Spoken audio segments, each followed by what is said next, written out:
entreprises sont partagées entre colère et douleur. Ils ont été licenciés en octobre dernier et réclament des droits. Issa Hayatou, condamné à plus de 24 millions d'euros, soit plus de 16 milliards de francs CFA d'amende par la Cour économique du Caire pour avoir cédé en septembre 2016 la gestion des droits marketing et médias du football africain pour la période 2017-2028 à une société française. Bonsoir et bienvenue dans le 19h. 182 ex-employés d'une usine de savonnerie crient leur mécontentement à la suite d'un licenciement le 23 octobre dernier. Ils dénoncent un licenciement abusif selon eux et appellent au respect de leurs droits. Qu'en est-il réellement? Awa Diaby et Dangui Dangui nous le disent dans ce reportage. Abidjan, commune de Koumassi, Maison Blanche, des ex-agents d'une usine de savonnerie se sont donné rendez-vous ici pour réfléchir sur leur sort après avoir été licenciés abusivement, selon eux. Le motif de renvoi dont a brandi notre employeur était le motif de crise économique. Nous avons constaté que sous le regard de l'inspection du travail, n'a pas pu nous produire le procès verbal de 1 et de 2 selon le code du travail de 2015 qui dit clairement dans ses articles qu'en cas de licenciement de plus d'un travailleur, le travailleur doit être dédommagé si le motif n'est pas avéré. Et nous disons qu'il n'y a pas en réalité crise. Nos objectifs, c'est tout simplement que le droit soit dit. Approchée, l'entreprise n'a pas souhaité réagir sur les allégations de ses ex-employés.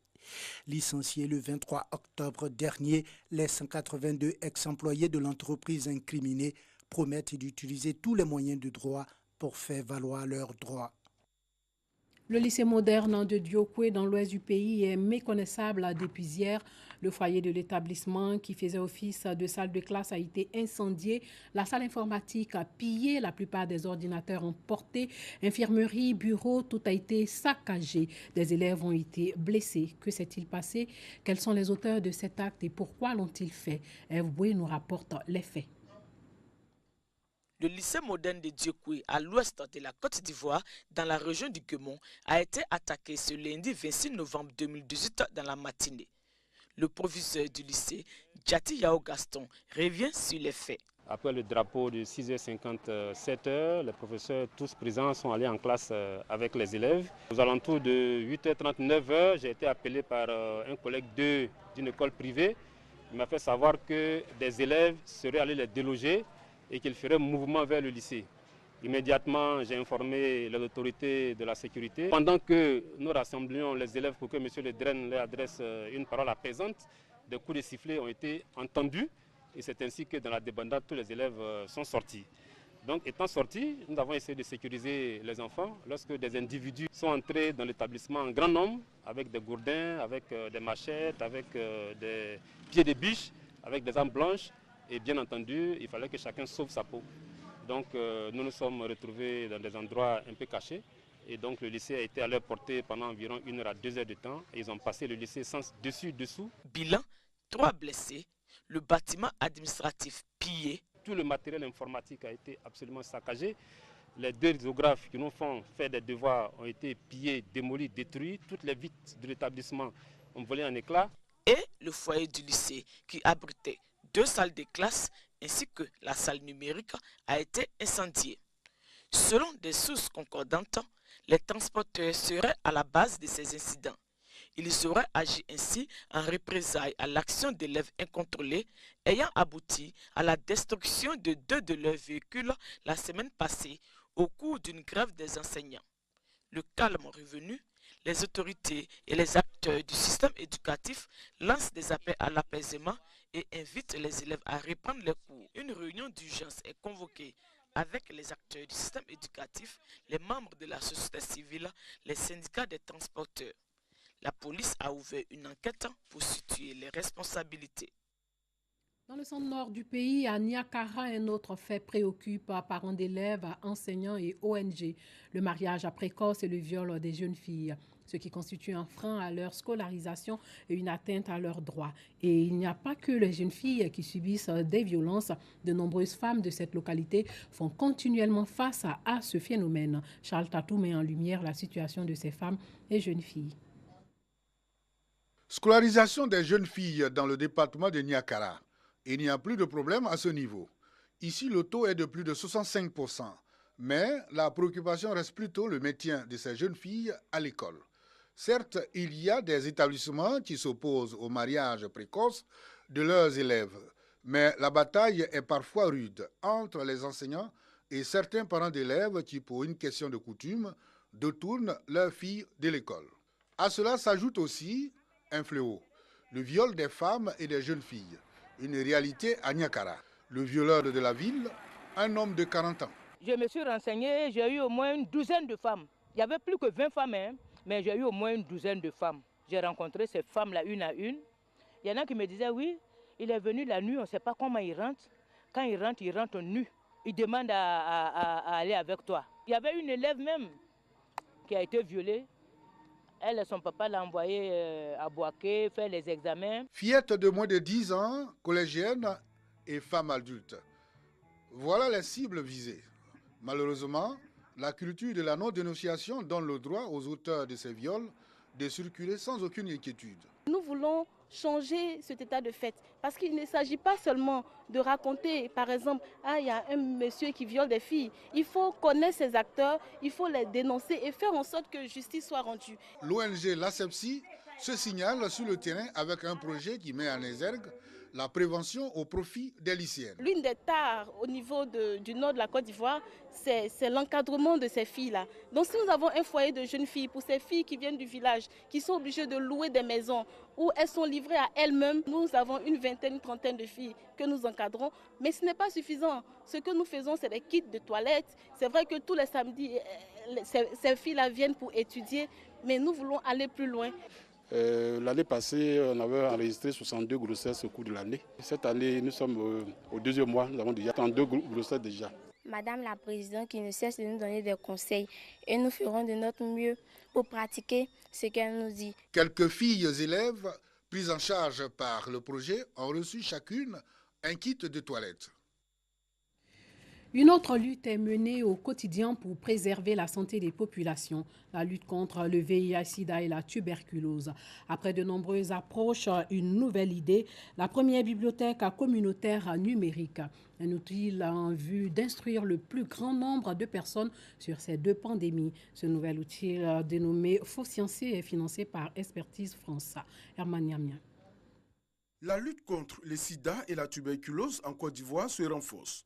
Faux-Sciencer, la première bibliothèque numérique que voici, hébergée sur le site internet d'Alliance Côte d'Ivoire, est le nouvel outil dont vient de se doter la lutte contre ces deux pandémies. Faux-Sciencer est une plateforme qui constitue une base de données comportant des directives, la documentation des références sur le VIH/SIDA et la tuberculose, mais également des vidéos pour la formation des acteurs communautaires. Avec ses 4418 références documentaires, cette bibliothèque sera animée en permanence par les communautaires dans l'optique d'impliquer le plus grand nombre de personnes. Les acteurs communautaires, c'est un ensemble assez varié de compétences. Vous avez des professeurs agrégés qui sont acteurs communautaires. Vous avez des magistrats acteurs communautaires. Mais vous avez des leaders communautaires qui ont un niveau primaire. Donc c'est ce niveau varié que nous voulons toucher. Et donc nous avons pris un thème qui est accessible à tous. Bibliographie sur la tuberculose, bibliographie sur le VIH, recueil de résumés scientifiques de conférences internationales, instruction au moyen des jeux.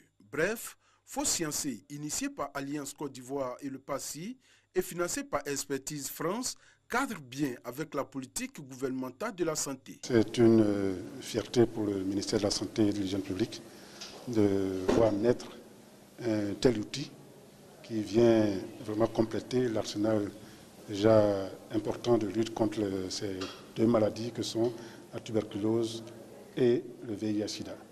Et nous pensons que c'est un outil qui va être vraiment utilisé par les jeunes, surtout, qui constituent une frange importante des personnes atteintes par ces deux pathologies. Malgré les avancées notables, la Côte d'Ivoire demeure l'un des pays les plus touchés par l'épidémie à VIH de la sous-région ouest africaine. Et la tuberculose est encore un problème de santé publique. Faut sciencer, cette première bibliothèque numérique communautaire pourrait être un coup d'accélérateur dans l'atteinte des objectifs de l'ONU-SIDA et de l'OMS. Des spécialistes de la chirurgie plastique de 8 pays de l'Afrique de l'Ouest se sont réunis lors d'un colloque au CHU de Treichville. Sur la table, l'état des lieux des besoins en chirurgie reconstructrice, l'idée apporter des solutions aux difficultés rencontrées par ces chirurgiens. Le reportage de Noussangari. Elle concerne principalement la peau et les tissus mous non visqueux de l'organisme. La chirurgie plastique est une spécialité chirurgicale qui couvre tous les actes de réparation et de reconstruction de diverses parties du corps. La chirurgie reconstructrice permet de réparer tout ce qui est séquelles de brûlures, séquelles d'ulcères de Buruli, comme on en a beaucoup en Côte d'Ivoire, qui permet de réparer les séquelles d'accidents de la voie publique, qui permet de réparer tout ce qui est malformation congénitale. Au niveau oncologique, par exemple, les femmes qui ont dû faire l'objet de mastectomie après cancer, une fois qu'elles sont guéries, après une chimiothérapie, une radiothérapie, qu'importe, leur donner la possibilité de retrouver leur féminité avec une reconstruction mammaire. Voilà un peu ce que représente la chirurgie reconstructrice. En Côte d'Ivoire, très peu de personnes sont spécialisées dans cette médecine. Vous avez un manque cruel de chirurgiens qui travaillent dans la chirurgie réparatrice dans les districts. Vous avez du monde à Abidjan, mais vous n'avez personne vraiment en périphérie. Nous sommes 4 maîtres de conférences agrégés. Il y en a 2 qui sont au niveau du CHU, du service de chirurgie plastique de Treichville. Il y en a un qui a été affecté en gré et il y en a un qui s'occupe du programme national de lutte contre le buruli.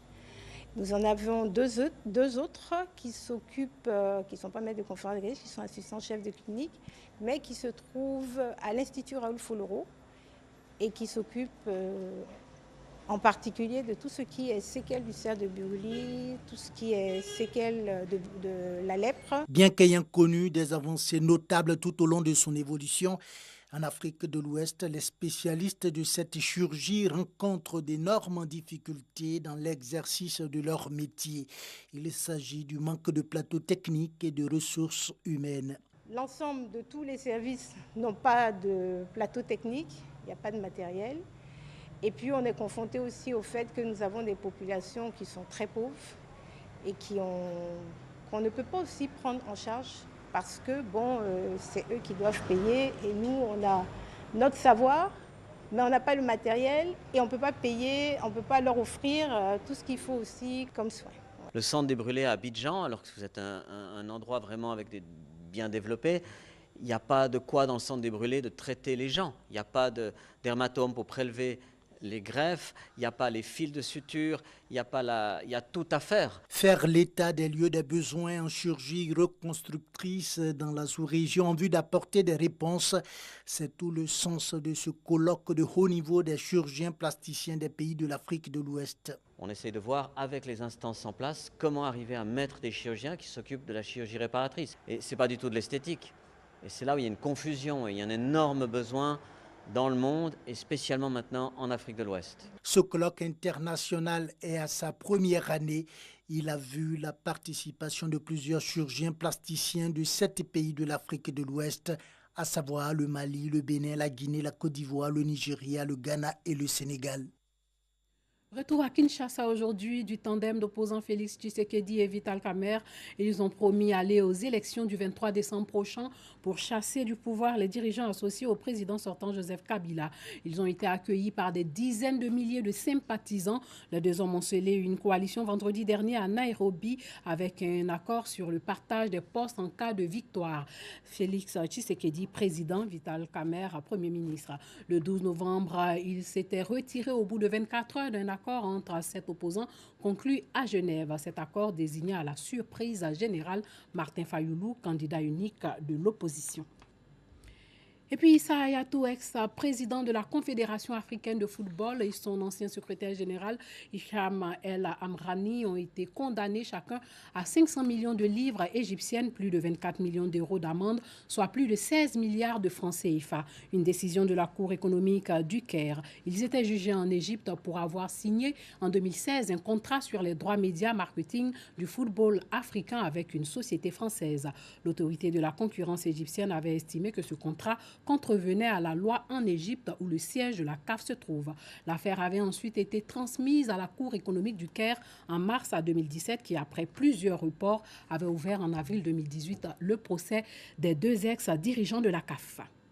Voilà, c'est tout pour ce soir. Portez-vous bien.